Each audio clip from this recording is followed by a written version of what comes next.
Hey, what's going on, everybody? I'm Dr. Quack, and this is the House Calls. I'm going to be doing something a little bit different here. I'm going to do a lot of different things here in the near future. I mean, I know I've been covering Promo World for quite some time, but I am venturing out and doing other stuff. This is actually going to be a movie review, and this one here, it's a little bit odd because this is going to be a 6-part movie. Let me just explain this. There will actually be 6 different parts that I am covering of this series, talking about Universal Soldier. Yes, I'm going to tell you just off the jump, I have only seen 2 of these. I've seen the original, and I have seen the return. Both of these movies, yeah, they're definitely some interesting ones. I love the original. The original I thought was one of the greatest movies Van Damme did. Definitely one of his best ones. We're going to get into the rest of those, but that's what we're going to cover here today. Because I'll tell you, Universal Soldier, it was quality. You had Jean-Claude Van Damme, you had Dolph Lundgren. Yeah, Dolph Lundgren, if you remember him, he was Ivan Drago in the Rocky movies. And he was also He-Man in the Masters of the Universe movie. Nobody really wants to talk about that one. But yeah, this one here was one of his quality roles. Sergeant Andrew Scott. And GR44 over here is Van Damme, Luke Devereaux. Basically, the story is these two were both in Vietnam. There was a hostage situation. Van Damme's character did not like what Dolph Lundgren did, and they basically got into a firefight and killed each other. But that's only the beginning, because they end up going to a research lab, which is really wild. They end up going there, they want to do some government work and recreate the Universal Soldiers. There were several of those in here. Also, a big thing here that not a lot of people know, tiny listener, Zeus, Debo. I believe this was his first movie. This was a small role for him. He was one of the Universal Soldiers in this. Really interesting stuff with that. But yeah, it was wild because they brought him back to life, right? They had this stuff they would inject into him that would make him alive. And, they wanted to keep it top secret. And of course they couldn't, because eventually things get found out. And what happened? Yeah, the reporter found out, and she looked into it, and they found the dead bodies in the ice boxes, and oh my God, we got to go tell the world. The government didn't like that, so they tried to stop her, and ended up what happening? The reporter took Luke Devereaux down the road, ended up going down there and saying, you're coming with me. You're not going to be a part of this no more. And it's wild on the tail because of these two. Because Van Damme's character, GR44, he just wanted to go home from Vietnam. Right? That was his big story. He didn't care about the world. The war was over. He just wanted to go home. Right? And you look at Sergeant Andrew Scott, Dolph Lundgren there. You look at his character. He was all about the war. He was all about continuing on. He was all about... we're going to get them until the end. We're going to kill them until the end, Like even there's the one line in the movie where they're in the meat market, right? Because the only way to keep these guys alive is to have them be cold. Like you'll notice with Van Damme out there in the hotel, he'll be in the ice box, And you'll notice when they brought him to the supermarket and Dolph, he went out there and said, "You're just like all the others. You just want to go home." He was what they called a killing machine. He wanted to continue on. He did not care. He wanted to continue the fight. But this movie, if you have not seen it, this is definitely one worth watching. I will tell you that. The original stands alone by itself as a quality film. If you're from Gen Z, this is definitely one that you will watch. You may cringe a little bit because it is pretty violent. And it is somewhat realistic. I will say that with the way things kind of happen. But I will tell you, what really shocks me here, okay, on this first film. This first film, I give 4.5 out of 5 stars. I think this is one of the better Van Damme movies, and a pretty good military movie as well. Definitely among the tops. Because Dolph Lundgren, spoiler alert, okay? So if you're watching, you might want to stop here for a minute. At the end, Dolph Lundgren, yeah, I keep wanting to call him Dolph Ziggler, sorry, wrestling. Dolph Lundgren ends up getting killed. They put him into the wood chipper, and, you know, all this blood and meat comes out, you know, at the end, because they're fighting on his farm. He eventually makes it home. You know, Luke Devereaux makes it home. But it was just wild how a lot of this recreated. This was pretty advanced. I mean, this was 1992. For its time, it was definitely, you know, I would say an advancement in the film industry. It was definitely worth watching. What I'm going to do here now is I'm going to stop this here. I'm going to get ready to go into part 2. You will see this in separate sections. At the end of this, I will put this out as one complete series, so you will be able to check this out. But in the meantime, I'm Dr. Quack. That was part 1.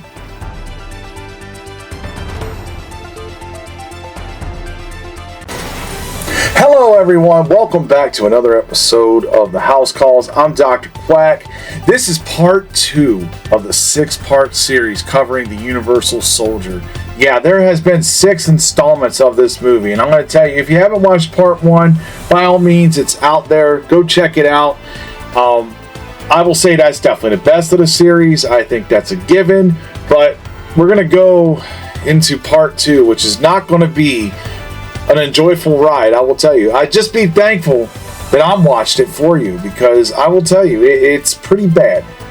I'll just tell you, from the very beginning, I knew this was going to be a bad movie, just by the cover. But when you watch the first 2 minutes, you'll totally understand why this is really a horrible movie, okay? You have Matt Battaglia now playing Luke Devereaux. That was Jean-Claude Van Damme, right? And this happens with sequels. Sometimes they switch them out. You have Andrew Jackson now playing Andrew Scott, right? That was Dolph Lundgren. They decided to recreate the ending of the first movie, right? They decided to recreate the ending for the beginning of the second. And I'm like, why not just use the first movie's footage?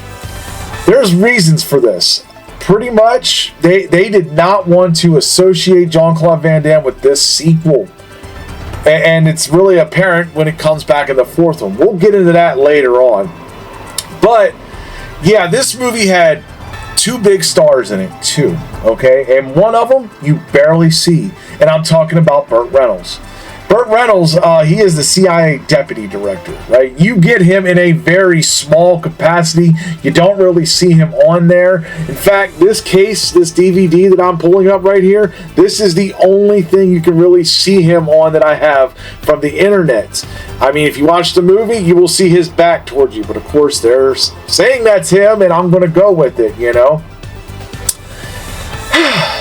But then you have the other half, and for villains, he stole the show on this, and I'm talking about Gary Busey. This movie basically is a copy of the first one. There's a little bit of differences. This isn't about creating the greatest military out there and being able to take over the world like the first one, right? Being able to do death and destruction. Their illegal activity. This illegal activity is more upon the lines of being able to smuggle drugs and do all sorts of drug deals and things like that with Universal Soldiers. Yeah, so they decided at the very beginning, Gary Busey comes out there and meets these 3 soldiers and instantly shoots them. Bang, bang, bang. I don't have a lot of clips on this. I'm just going to show you. If you really want to watch this, it's up to you. Okay? Gary Busey is like pretty much taking people, killing them, and then bringing them back to life. So, yeah, it's pretty wild. I mean, the fight scenes, they weren't as good as first. Okay? They just weren't. There was a lot of gun activity, a lot of shooting, of course. This movie in general was bad, okay? They replaced everybody in this. Chandra West, she is now playing Veronica. She has a bigger role in this. She's actually more of a badass. She's a reporter, by the way. She isn't just playing the damsel in distress. All of a sudden, she's like trying to be Mortal Kombat character from Temu. Yeah, she actually sprayed some chick in the eyes, and she ended up hitting her in the back of the head. Yeah, she gets in the fight. She's actually killed a couple people in this movie. Overall, yeah, this I'm going to tell you, this was made for television. They were saying this was a movie made for television. Part 2 and Part 3, which we will be getting into this. Overall, I'm going to give this about 2 stars in general.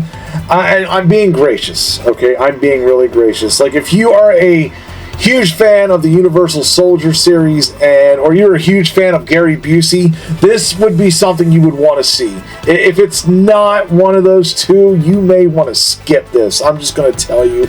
Gary Busey is the highlight of this movie. They tried to make a love interest here with Van Damme's character, right? You know, Luke Devereaux, who's played by Matt Battaglia, who's dead. They're trying to make a love interest between the dead and Chandra West over here, Veronica. I'm like, dude, My Boyfriend's Back is not the name of this movie. Yeah, really bad. Just bad. You know? The ending. Here, let's talk about the ending. Spoiler alert, okay? For those that really are going to watch this, you may want to stop this, okay? Spoiler alert. They end up taking out Sergeant Andrew Scott in the most what the hell way. They decided to copy the Ninja Turtles. Remember when Shredder fell off the building? How did he pass away? How did he die? You got it. He went square into the trash compactor, and they compacted Sergeant Andrew Scott. And that's the way they ended it. With his death. But the ending, the actual ending, which was a little bit decent. Luke got to visit his brother, who they put in this movie on and off through flashbacks and things like that. You know, I think it was his father, excuse me. Put him in there. They got the drug heist money, the diamonds, and they gave it to the veterans. That was actually the cool part of the ending. I'll give that. That was a solid. That's why I will give it 2, because at least that was pretty awesome. But, like I said, we're going to go into part 3 on this. I give this 2 stars. Part 3, I am actually getting ready to sit down and watch here. I am a little bit nervous already. I want to thank you all for tuning into this journey. Part 3 will be coming up soon.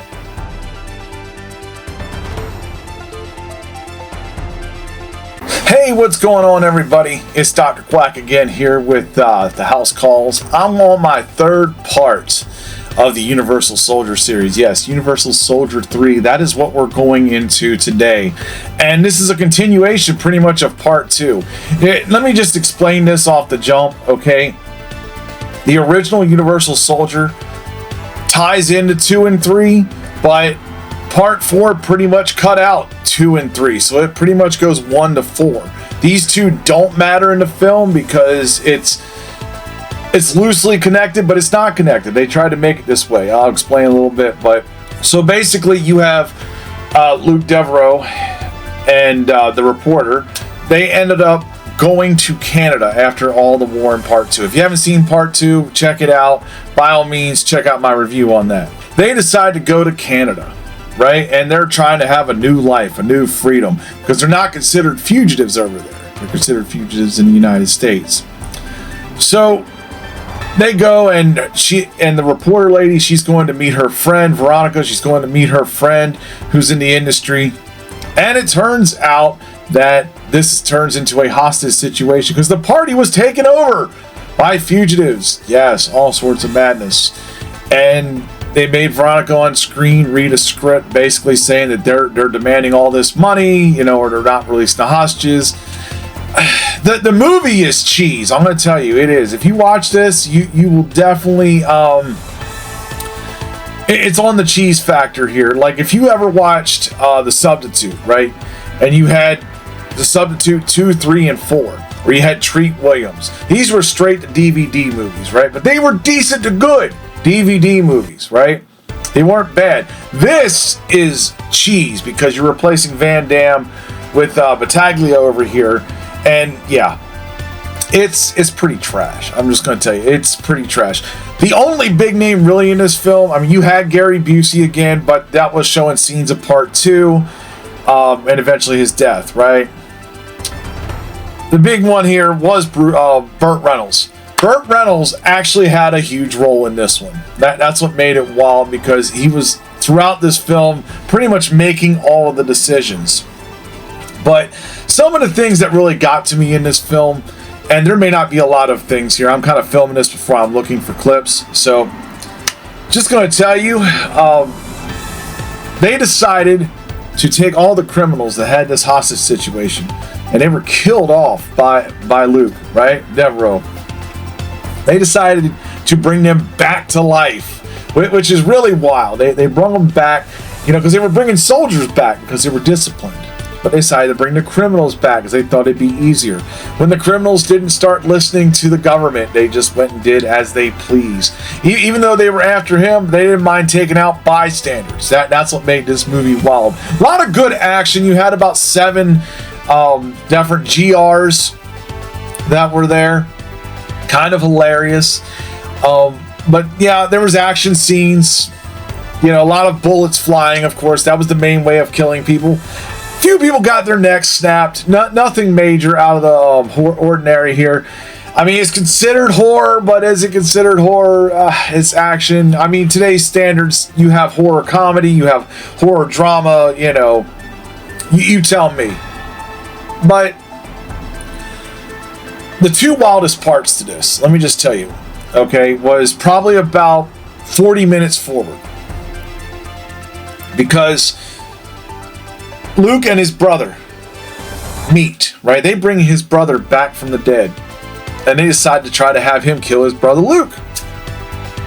And he had to explain to Eric that they were brothers because he got brainwashed and everything. And they eventually did. This is a spoiler alert, so I apologize. A little bit of spoiler in this. But, yeah. But the oddball thing was he had a bomb put in him, right? Just in case things like this happened. They had a contingency plan. So they set it off, and he had to run, and, his brother died. So he lost his brother. The government killed his mom and dad. All he had was his woman, Veronica, the reporter lady. And it was weird because he's dead, and you're not supposed to have feelings, but yes, he had feelings. He developed them over time. Sadness. But yeah, the final parts here, this is a big spoiler here. Burt Reynolds' death. Yes, oh my God. They caught him on camera basically explaining how everything was, how everything happened. And he decides to, no, he's not going to fight. He's going to take the suicide way. He falls backwards off a building onto a car. If you remember Friday the 13th, part 4 and 5, where you've seen bodies hit cars and glasses come off, glass come out through the window. This is pretty close to it. It was solid. I'll give it that. But anyways, he gets killed. They go home and they're still on the run. And of course they bring back Burt Reynolds, because he's dead. You can bring him back. They have all the technology. And, Burt Reynolds is like, just call up everybody. And he starts calling up everybody. And this is the post-credit scene, okay? So this is something that you may have totally missed. But the final voice, GR71, was an impersonation of the President of the United States. At the time, Bill Clinton. It was funny as hell. If you blinked, you'd miss it, but it was definitely hilarious. This movie, I give 2.25 stars. I'm actually going a little bit higher because I believe the fight scenes were better. The action was a little better. Not much. I mean, this is still one that I would say, unless you're a diehard Burt Reynolds fan or a Universal soldier and really dying to see how all this went down, you're probably going to be disappointed. That's just the way it is, unfortunately. But yeah, I'll give this 2.25 stars. I don't know if I'm going to be able to cover The Return with Bill Goldberg and the other 2 movies after this, because I will be watching them tomorrow if they're on Tubi, because that's where I'm checking these out. They may not be. It'll be March 1st. So stay tuned. I might have that. Otherwise, I will have something else coming on. I've got an idea on what I'll do, but just stay tuned. But for right now, we'll go with Universal Soldier: The Return. We'll check out Bill Goldberg's big acting debut there.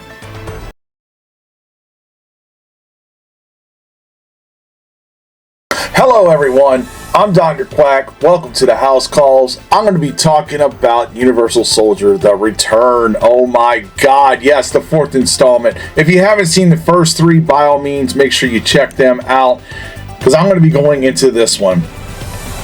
And let me just tell you from the jump, this has no connection to 2 and 3. Okay, this movie is basically the beginning, right? You have the original Universal Soldier going to Universal Soldier: The Return. right? They didn't want to claim the other two. There's none of that in there with Battaglia and Burt Reynolds and Gary Busey. All that is erased pretty much. It's considered a part of the alternate universe. It's pretty cheese, right? But this one here, you have still Luke Devereaux. Van Damme comes back for this. So you get that. You get Jean-Claude Van Damme coming back for this. And you get another big star. Oh, yeah. This was 1999. You get Bill Goldberg, fresh off his Ready to Rumble appearance. Yeah, this was in that time frame, right? And they were all excited about this in WCW. His role in this was what you expected. Not a lot of lines. Him coming out with a lot of brutality there, brute force, spear. You know, no jackhammer. That's amazing, right? But the story basically goes like this. You have this program called SES, Self-Evolving Thought Helix, right? Pretty much AI.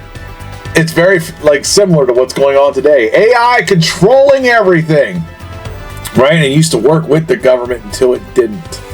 You know, and that's something to look at in this one. Ironically, Universal Soldier Luke Devereaux, right? Jean-Claude Van Damme, they make him human, right? And somehow he has a kid. So they sexualize him and they make him alive. I don't know how they did that, but this is 1999, so yeah, your guess is as good as mine. So basically, yeah, Seth goes rogue and takes all the Universal Soldiers with him, and they're going to go take over the world. They're now going to fight the government, and they go to Luke and they go, "Hey, please save us," pretty much, and here we need you to come take all them on and help us get back control. So they end up making him a Universal Soldier again. They bring him back as a Universal Soldier. So he's kind of dead and alive. Weird stuff. I will tell you, it is definitely very interesting as in general. I can see why this got really bad reviews. This really did. The fight scenes were okay. It's 1999. It definitely, fit the criteria for what that was. They had bad CGI. What did you expect? Bad CGI in 1999. I mean, this ain't 2026, but for its time, it was acceptable. They had Michael White playing Seth, by the way. Seth, they decided to take over a human. He was a computer. AI, basically, yes. So, yeah, he was in there. He did okay in this. A lot of people did not like him in this either. But, this whole movie got, like I said, got a lot of bad reviews. Rotten Tomatoes gave it a really low score. It bombed at the box office. But, yeah, I mean, he did decent. Heidi Shantz, she's the one that played Eric Young. That was the new reporter, for this. And everybody wants to cover this story, God.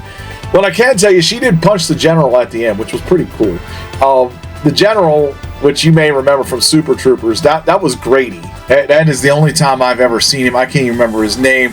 But overall, this movie wasn't as bad as people made it out to be, but it wasn't as good as it should have been. I'm going to give this 2.5 stars. Like I said, if you're a fan of Van Damme, if you're a fan of the Universal Soldier series, you're going to want to watch this. I mean, this was better than 2 and 3, but this was not even close to the original. Overall, it was satisfactory. Like, you're not going to rewatch this. The rewatch value is probably not there. But yes, in the end, spoiler alert, how does this end? They tried to set off charges, but Seth takes them out. And here's the funny thing at the end. Van Damme, of course, runs out his daughter, right, who comes back miraculously alive, is running in front of him. But Van Damme shoots the explosives and kills all of the Universal Soldiers. Yeah, there you go, folks. There's my review. Not a lot on this, but yeah. Next, we're going to go into the return of Dolph Lundgren in this series. We'll be watching that one here. Till then, I'm Dr. Quack. I'll see you then.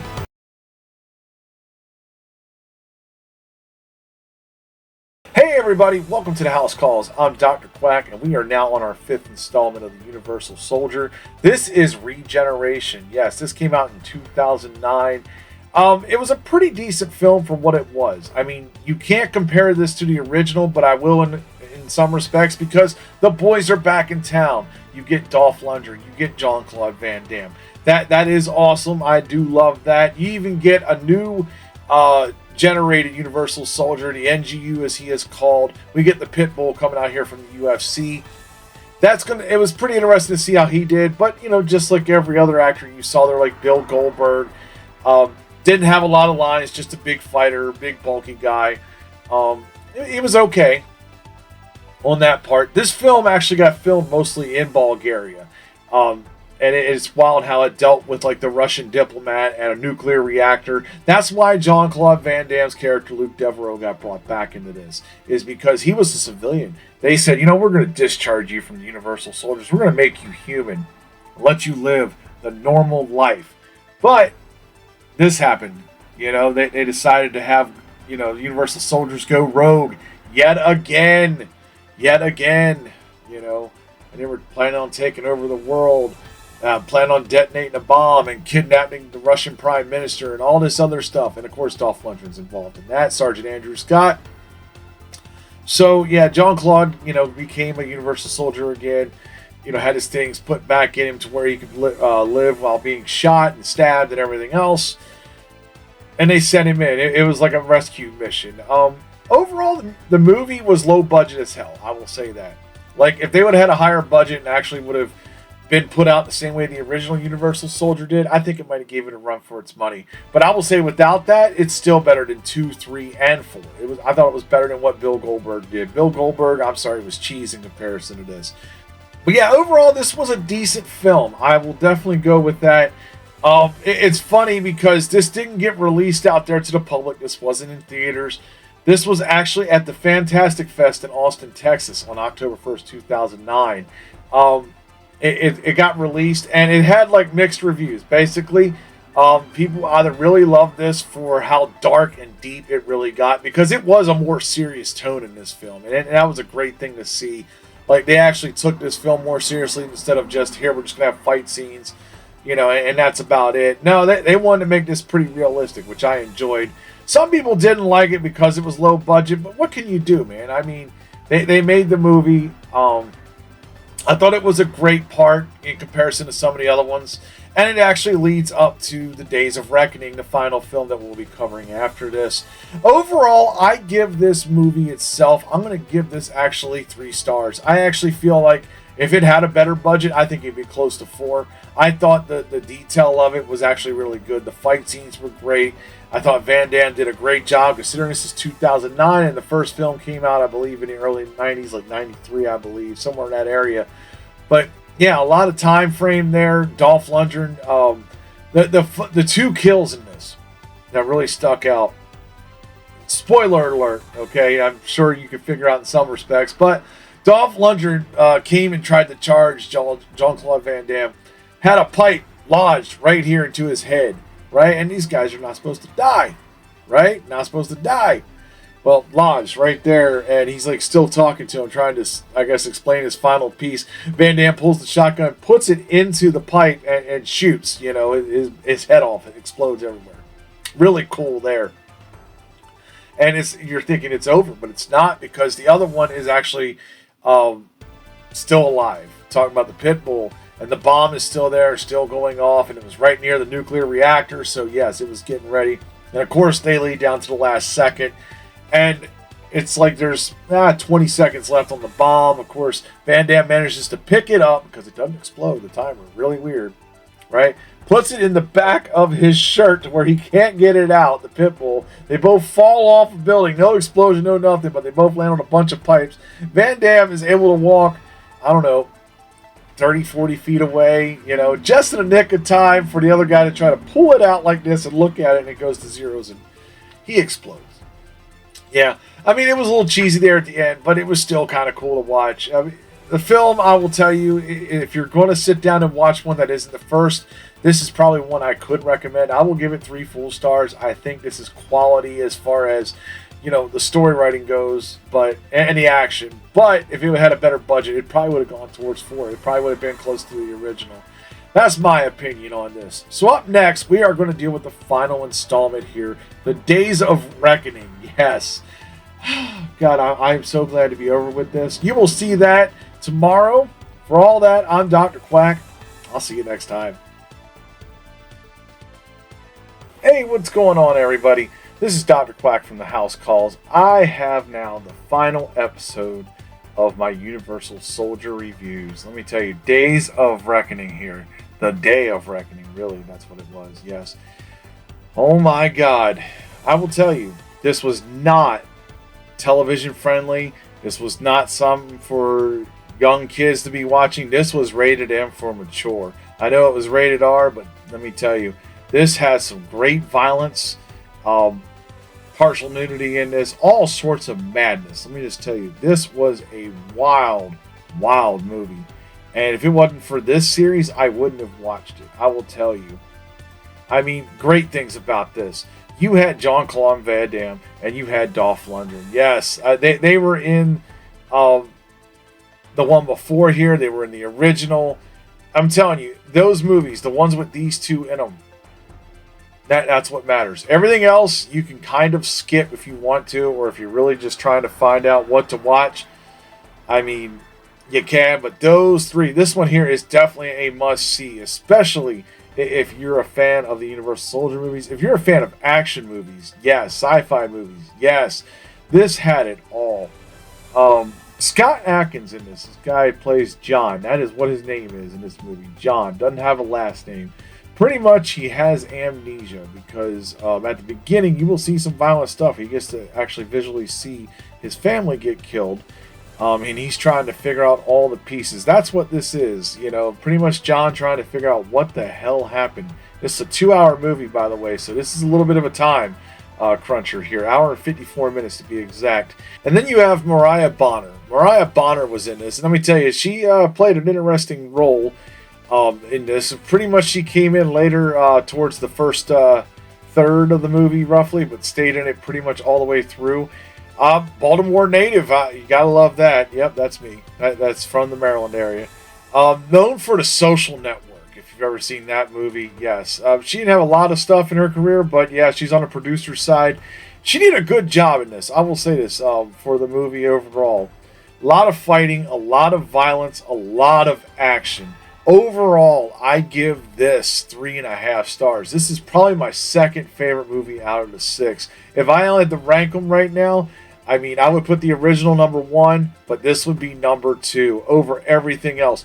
Worst one in the series, let me just tell you, this is just my opinion, is part 3. Burt Reynolds. I mean, Gary Busey at least was there for entertainment on that second one, but yeah, that third one with Burt Reynolds was awful. That was probably the absolute worst.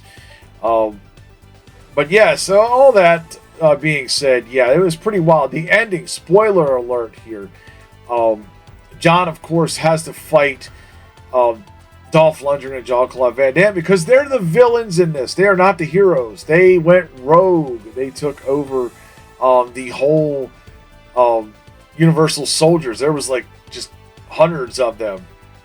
In different parts with people now becoming and getting their memory erased. It was pretty wild. But yeah, them two fight scenes, yeah.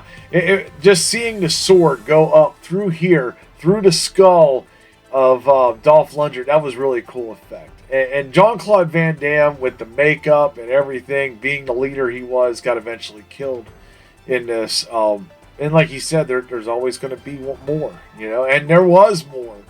Because the very end, they go to meet up with the special agent, which he thought was leading them to it. And he ends up figuring it out, that it was the special agent who put everybody up to it.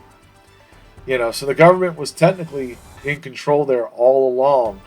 But yeah, watch this movie. I'm telling you, one hell of a movie. Great job on this. This is the end for Universal Soldier. I'm not sure what exactly I'm going to be covering next and when I'm going to be covering next. I did this because a friend of mine told me I should do it, so I started this here. If you like this, let me know. If you got suggestions, by all means, put them in the comments.